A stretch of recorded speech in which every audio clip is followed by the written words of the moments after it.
কলা ডিলৰ আঞ্জাখন চাওঁ আহকচোন।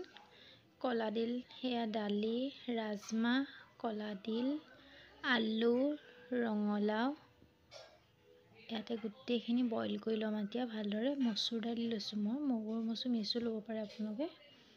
ৰাজমাহ কেইটামান দি দিছোঁ, খাই ভাল লাগিব তেতিয়া। এইখিনি প্ৰেছাৰ কুকাৰত দি বইল কৰি ল'লোঁ অলপ। এটা চিটি মাৰি বইল কৰি লৈছোঁ। এইখিনি বইল হৈ গৈছে।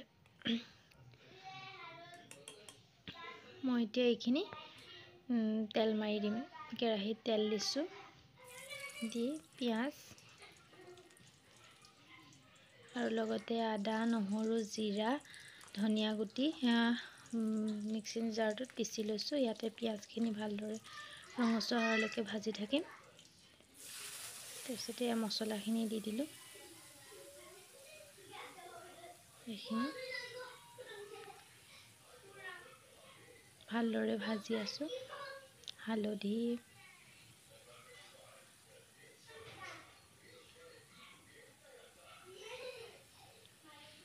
দি ইয়াতে দিছোঁ অকণ গৰম মছলা দি ভাজি মই ইয়াতে তেলটো এৰালৈকে ভাজি আছোঁ। মই এইখিনি